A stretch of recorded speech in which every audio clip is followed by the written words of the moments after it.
Welcome to NVTV 24/7 news channel.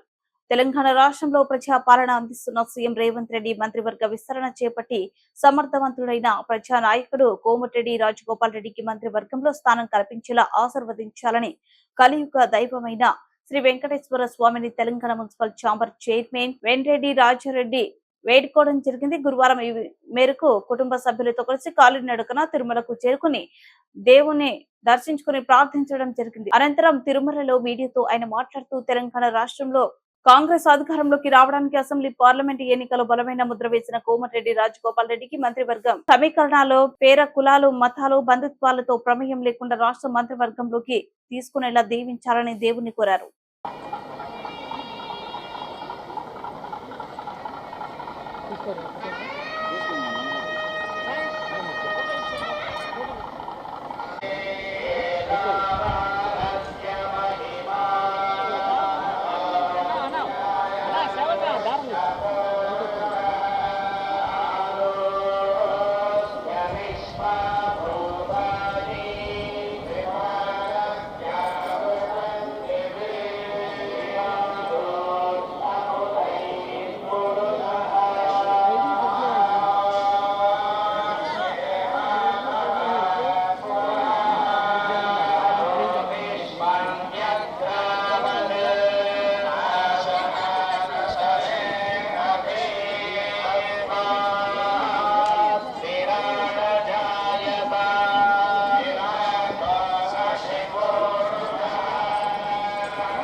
ఓం నమో వెంకటేశాయ నమః.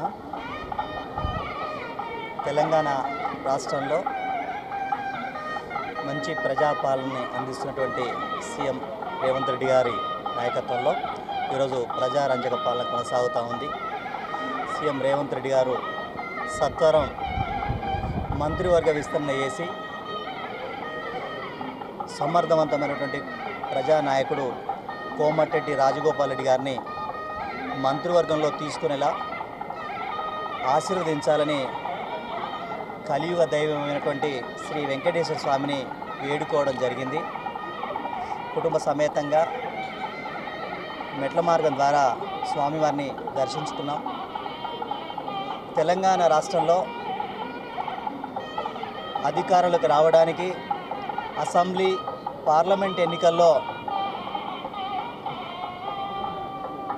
బలమైన ముద్ర వేయడమే కాకుండా తెలంగాణ రాజకీయాలు ఒక సంచలనమైనటువంటి నీతికి నిజాయితీకి నిదర్శనమైనటువంటి కోమటిరెడ్డి రాజగోపాల్ రెడ్డికి మంత్రివర్గ కూర్పులో సమీకలతో ప్రమేయం లేకుండా కులాలు మతాలు బంధుత్వాలతో ప్రమేయం లేకుండా మంత్రివర్గంలోకి తీసుకునేలా చూడాలని కూడా ఆ దేవుని వేడుకోవడం జరిగింది.